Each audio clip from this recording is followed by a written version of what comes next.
si President Duterte has said na, oy, gagawin natin yung Benham Rice, hindi natin papayagan ang China dyan. We have to put up a structure. We must put up structures on Benham Rice. Is that a viable option? Hindi po yata. Dahil napakalalim ng Benham Rice, hindi po yata pwedeng tayuan ng building yung area na yun. So, again, dapat alamin muna natin ano ba yung pinag-uusapan natin. How deep is it? Mula mga 2.5 hanggang 5 kilometers sa karamihan. No? Pakalalim po niyan. Ang pinakamababaw na 5 kilometers down? Opo. Sa ilalim ng tubig. Pinag-aawayan natin yan. Opo. Bah, ang pinakababaw po na parte niya ay parang napakaliit na portion lang yung tinatawag na Benham Bank. Wala pa yatang ilang square kilometers yon. At underwater siya 50 meters deep. Pero sinasabi ni President Duterte, yung China naman, tinutulungan tayo, mga 13 billion, etc., etc. Hindi na ba sapat yun para sa inyo? Hindi po sapat yun kasi ibang usapan yun eh. Iba yung tinutulungan ka, iba naman yung kinukuhanan ka, yung tinitake advantage ka, di ba? Hindi ko nagbibigay sila ng tulong, ibig sabihin, pababayaan na lang natin silang gawin kung kahit anong gusto nilang gawin.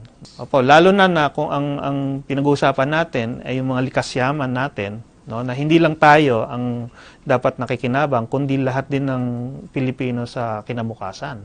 No? And you're saying yung ginagawa ng China ngayon na binibigyan tayo or lending us or whatever, 13 billion, that's nothing compared to what we can get from that. Hindi po yun dahilan para manahimik tayo.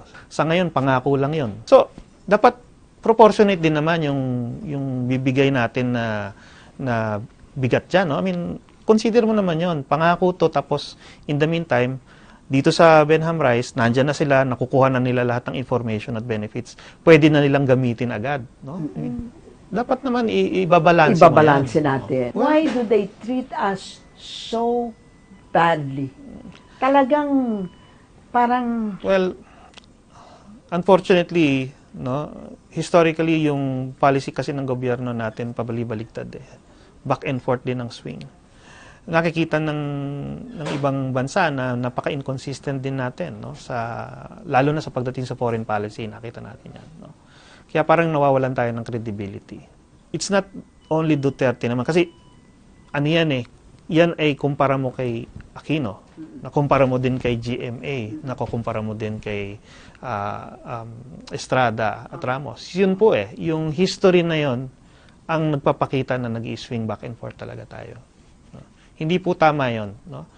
Ang problemang nasa ilalim din, no, nasa likod naman yan, ay kahit mismo pamahalaan, parang hindi klaro kung ano talaga yung interest, yung national interest na dapat nilang i-pursue. Lalo pagdating sa foreign policy. Kaya tuloy, ang foreign policy natin, depende sa kung ano yung inclination ng ating presidente. Of course kami, DFA, no, we're responsible for yung diplomacy. At patuloy kami nakipag-engage with China para maging constructive ang relations natin with China. So marami talaga tayong kailangan gawin. we have to face ourselves before we face the others. Totoo po yan. What would happen if we let it go?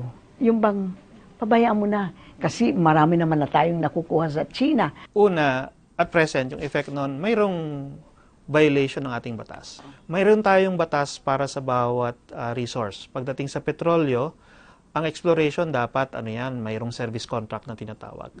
Pagdating sa fisheries, bawal ang foreign, lahat ng ibang bansa, lahat ng ibang nationality ng mga isda sa ating exclusive economic zone. Pagdating sa science, dapat meron niyang project at permit ng DOST. No? So, lahat yan, mayroon tayong batas, mayroon tayong proseso.